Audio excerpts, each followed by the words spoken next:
Letitia James could be guilty of some kind of housing fraud with all of her massive. Come to find out, this Democrat has tons of housing properties and most of them illegally categorized. Welcome to the Doug TenNapel channel. This is where the happy patriots are. And part of why we're happy is because Tish James is on the other side of what she accused Trump of. I find this kind of delicious. Here's the piece over at the Daily Caller. For alleged business and financial misdeeds, is now under fire herself.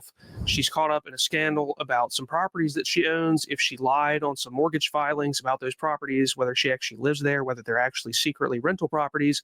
And Daily Caller News Foundation reporter Nick Pope actually did the hard work that the mainstream media is not, and went down to these properties to see if Tish James was there, to ask if Tish James has ever been there. Do any of the neighbors know who she is? Does anybody recognize her in the neighborhoods?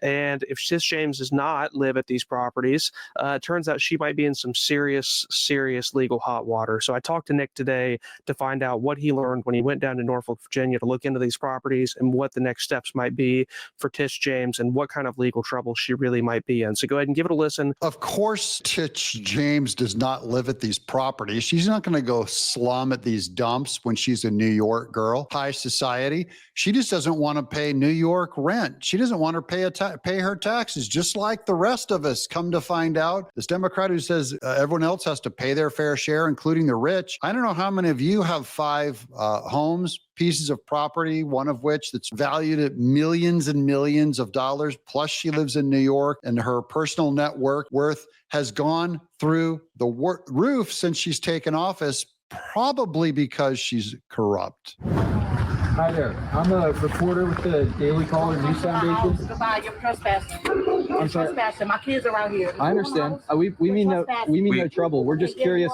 who the occupants of the home are, Don't because worry there's about whose occupants. That's none of your business. well there are connections to Okay, but New you're York Attorney General Letitia That doesn't James. matter. You're trespassing. Okay, Nick, explain to us what Tish James is accused of doing exactly and what you were able to uncover when you took a trip down to Norfolk. Yeah, so for a little bit of background here, this all kind of broke into the public eye last week. You had from an outlet called White Collar Fraud. They put together a pretty comprehensive investigation, a lot of not an outlet you want investigating, you probably, judging by the name, I would say. Probably not, but we've done videos on white collar fraud, and they have been the leading edge on covering Tish James. Ironically, isn't it strange? Tish James supposed to be fighting for the people and against Donald Trump, and she accused him of white collar fraud, and she's the one now being investigated by this website, White Collar Fraud. more to the point, they put together a pretty comprehensive report on various inconsistencies and potential problems with respect to Letitia James's mortgages and loans and properties. Included in the scope of that report were 2 properties in Norfolk, as well as 2 in New York City. Too many properties to keep track of. This lady, no wonder why she was trying to take Trump out. He is a giant real estate competitor. That's another thing they haven't looked into. Maybe she's just trying to take him out because she's trying to take out a competitor who also owns a lot of property in New York. The timeline we're talking about here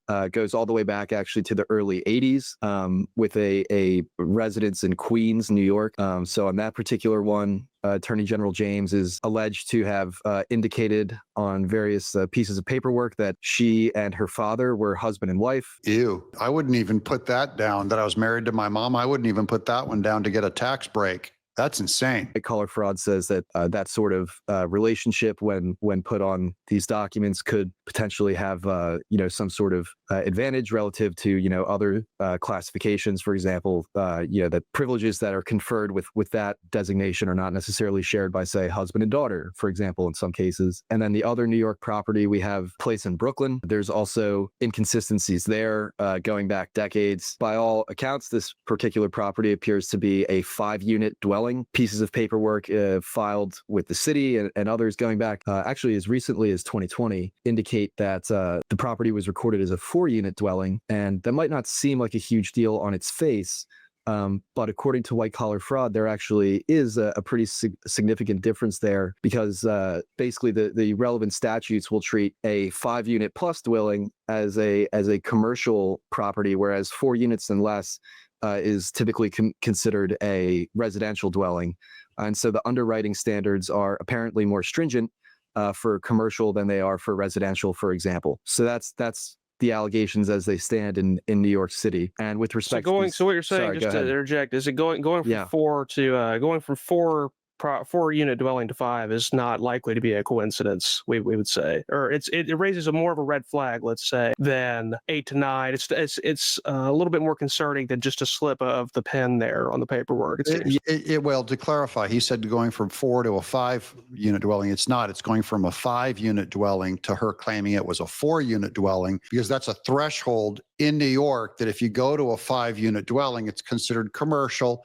And then she'd be nailed as a business instead of getting all the tax benefits that families get. So here she is. She stole the valor of a married relationship by claiming to be married to her dad, and she doesn't. And she gets all the benefits from that relationship. And then she stole the valor of being a large a family of 4, in a 4 unit dwelling. Instead, she's a business that owns 5 units and rents them out to individuals as a business. So this is like Pocahontas. She's stealing the valor and the status of the government wanting to help families, a married couple and people who live in 4 units who are a family versus 5 units that's a business. Yeah, the difference there is more than marginal in terms of the differences in loan terms and sort of the stringency of the review you're subject to and things like this. And it's also, I would note, white collar fraud put it together. It's a pretty consistent timeline, going back. This property, I believe, was acquired in 2001. So this has been going on for some time. And multiply the money that she's made across all these years, and she will qualify for a felony. And, of course, at this point, it's alleged, and we'll see what comes of it if and when the Trump Justice Department sinks their teeth into it. But primary source documents, it's all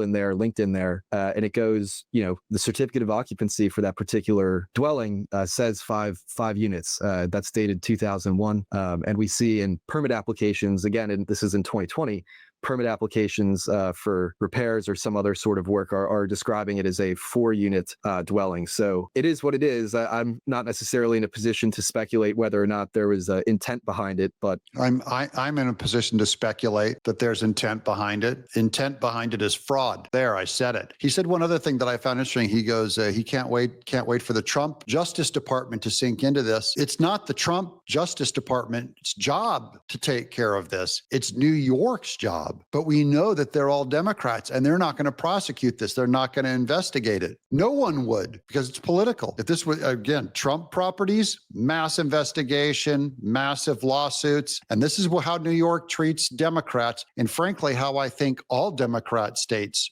treat Democrats with their fraud. They get a pass. It's the same kind of cheats they do for USA. This is another form of money laundering. This is purely political. And that's why I hope she gets the book thrown at her. And I think now that this stuff is coming to light, she's going to use the same excuse as everyone else goes, I didn't know. I had no idea. The law is clear. And as Tish James said, no one is above the law. What do you guys think? Does Tish James get nailed on this one? I'm Doug TenNapel. This is the Doug TenNapel channel. Like, subscribe, and share if you dig us.